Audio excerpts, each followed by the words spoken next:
This is Jeopardy! Please give it up for your host, Harrison Jones. Thank you. Wonderful to be here. Today's categories are communication traditions. First off, before we get to our contestants, let me tell you my two favorite. They are rhetorical and symbiotic. Rhetorical, that's because persuasion gets us places. It got me on this show for Pete's sake. And symbiotic, because symbols matter a lot. Just a circle means more than just a circle, rectangle, whatever. Let's get to our contestants. Today we have Baylor. He's a junior and is a communications major.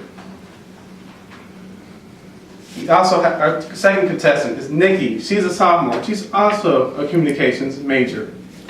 And our final contestant is Rob. He's also a communications major. Baylor, let's start us off today. Can I get applications for 400? Excellent.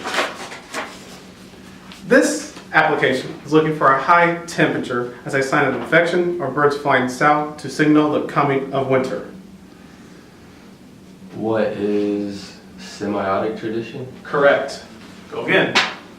Can I get strengths and weaknesses for 200, please? Excellent.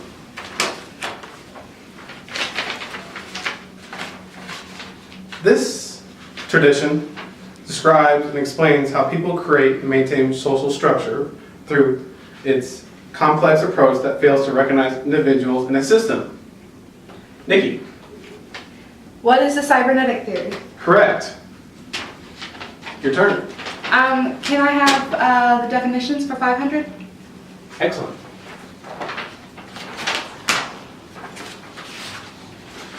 The definition of this tradition is a cause and effect relationship that will produce the results when people communicate.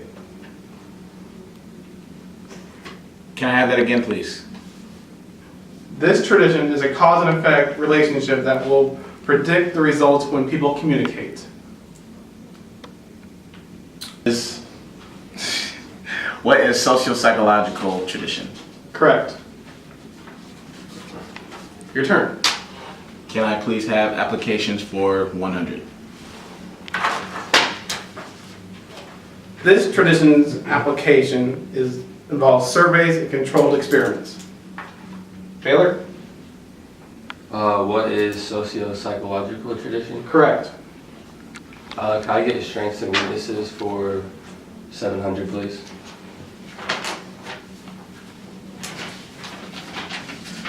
The strengths and weaknesses of this tradition sees experience with focus on perception and interpretation as essential, but is potentially subject to heavy bias.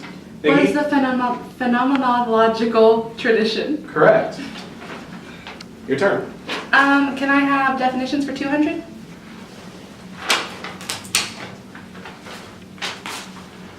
The definition of this tradition involves communication as the creation of enactment and social reality, the claim that structure of a language shapes what people think and do.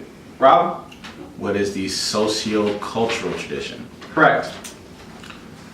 Ask again. Applications for 700, please.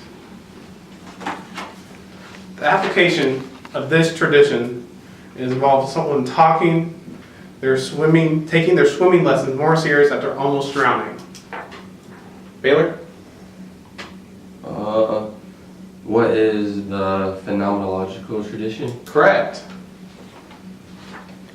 And now, folks, it's time for a commercial break. But before that, let's get to meet our first contestant, Baylor. He's from Danville, Indiana, and likes music and chicken. Why not? I got a question for you. What is your favorite tradition and why? My favorite tradition is socio-cultural because I think it's important to understand culture in the world around us.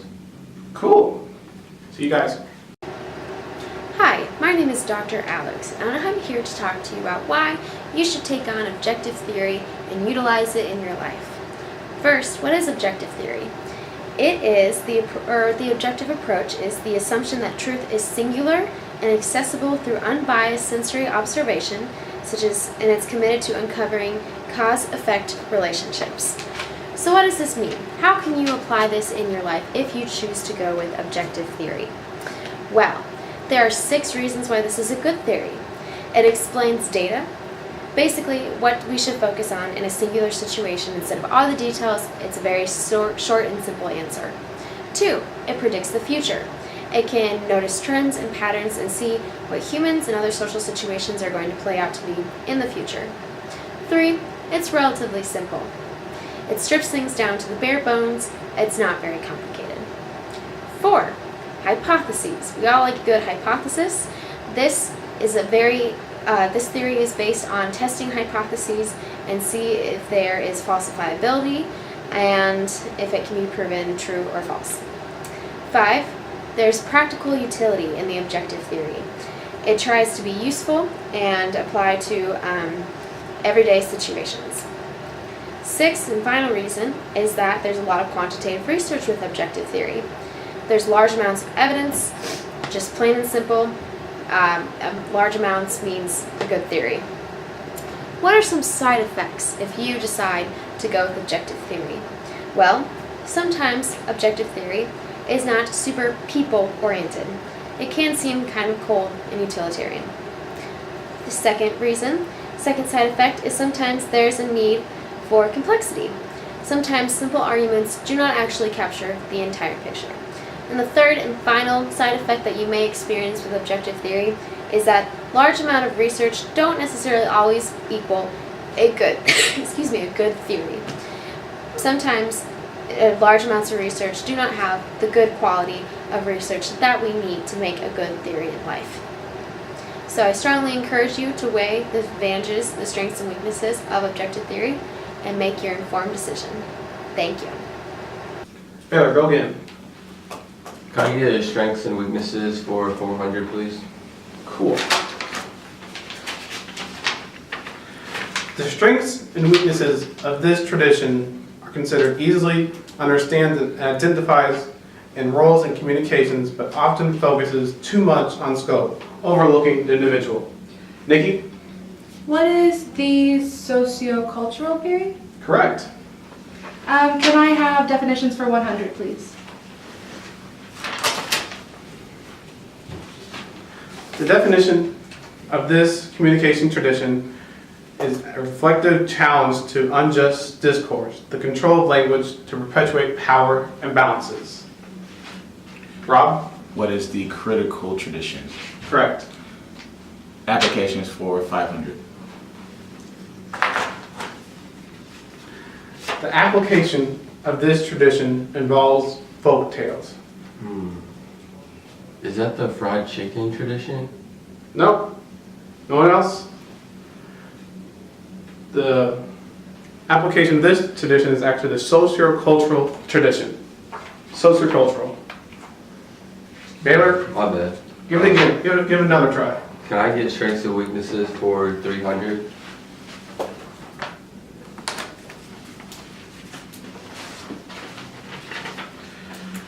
The strengths and weaknesses of this tradition is influential and strikes emotion. However, it is almost too basic and vague. What is the stupid tradition? Incorrect. Anyone else? It's the rhetorical tradition. Rhetorical tradition. Can I have definitions for 600, please? The definition of this tradition is communication as a system of information processing, feedback, control, and communication systems. Rob? What is the cybernetic tradition? Correct.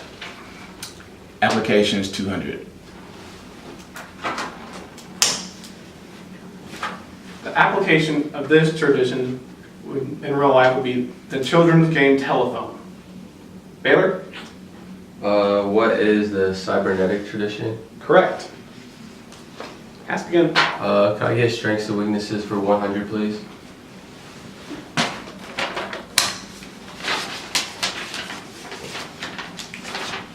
The strengths and weaknesses of this tradition utilizes scientific and experimental methods, but often fails to represent the whole population. Nikki? What is the socio-psychological tradition? Correct. Can I please have definitions for 400?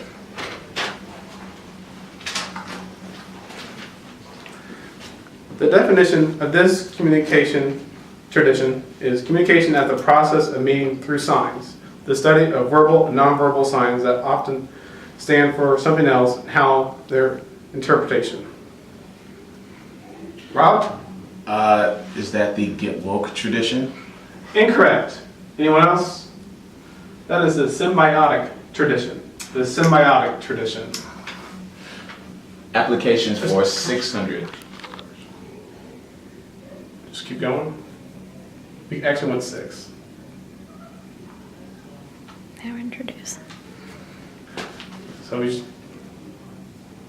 say Nikki. Yeah, you're going. Hold on. We're just gonna pause. So our second contestant is Nikki. She's from Indianapolis, Indiana, and likes poetry and movies. What is your favorite tradition and why? I think my favorite tradition is the cybernetic tradition because social structure is very important to have and understand. Excellent. Hello, Dr. Alex here again, bringing to you another approach to life that we should consider, and that is the interpretive approach. What is the interpretive approach? It is the linguistic work of assigning meaning or value to communication, text, symbols, and it assumes that multiple meanings or truths are available for everything in life. Now, why should you consider the interpretive approach? Well, there are also 6 advantages to this. So, it has a strong understanding of people. The focus is on the human connection and what makes us uniquely human, and so it's very, very human-driven. Second, there's values clarification. Basically, it brings people's values out into the open and displays them for good conversation. Third is there is a strong aesthetic appeal. There's no hypotheses or boring, dusty old timelines that you have to follow or documentation or order of anything. Basically, you can spruce up any theory to make it stylish and trendy, whatever sounds good. Fourth is there's a large community of agreement. Basically, what makes a good theory is if there's a large amount of people with widespread popularity who agree on it. Fifth is that reforms society. Basically, the ideas of interpretive theory are to make the world a better place to live in. Sixth, qualitative research rather than quantitative research. Quality over quantity seems to win in the end, at least with interpretive approach. Now, what are some side effects or weaknesses that you could experience with the interpretive approach? Let's take a look. The first is that these theories aren't always very utilitarian. They're not day-to-day casual situations that you'll be able to run into where you'll use one of the theories of the interpretive approach. It's kind of more abstract and up in the clouds, if you'd say. Second, sometimes things can be based on the idea of one person or one expert, and then there can be an umbrella assumption made, and there could even be widespread popularity, but it doesn't necessarily mean that that theory is accurate or completely true. So sometimes there can be inaccurate theories. Third, theorist ideas can sometimes come across a little murky and unclear. Since there is no strict guideline or outline for how theories should be structured, sometimes things don't come across as well as they should. Those are the pros and cons, or the strengths and weaknesses of interpretive theory. Once again, I urge you to take a pick on whichever one you think is best. Thank you. And we're back. Let's get to know our final contestant today on Jeopardy. This is Rob. He's from Atlanta, Georgia, likes music and exercising. What is your favorite tradition and why? My favorite tradition is the semiotic tradition because signs are everywhere and nothing means one thing, and I think it's important as communicators and as builders of and disseminators of culture to really understand that there are more things than we care to see. Excellent. It's your turn. Applications for 300, please. A real-life application of this tradition is speaking to a crowd, congregation, legislative assembly, or jury. Baylor? What is the rhetorical tradition? Correct. Your turn. Can I get strengths and weaknesses for 500, please? The strengths and weaknesses of this tradition is one of the most used, most universal approaches, except it dwells too heavily on the elements of communication instead of communications themselves. Nikki? What is the semiotic tradition? Correct. All right, I'll take definitions for 700, please. The definition of this communication tradition as the experience of self and others through dialogue, analysis of everyday experience from the standpoint of the person who is living it. Rob? What is the phenomenological theory? Correct. Application 600. A real-life application of this theory is used to test the ideas of Karl Marx. Baylor? What is the critical condition? Or Correct. tradition? Correct. Can I get strengths to weaknesses for 600? The strengths and weaknesses of this tradition offers a deeper understanding of society and power. However, its scope is too wide and is a very complicated approach. What is the critical tradition? Correct. All right, I will take definitions for 300, please. And it's our double Jeopardy question. Okay, so the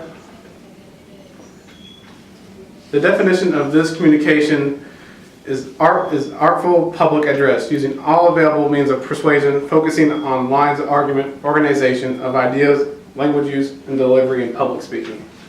What is the rhetorical theory? Correct. Now we're going to go to Final Jeopardy, folks. Be back in a minute. The topic of Final Jeopardy is based on communication traditions. The question: what makes communication different from all other disciplines? Why is it valuable?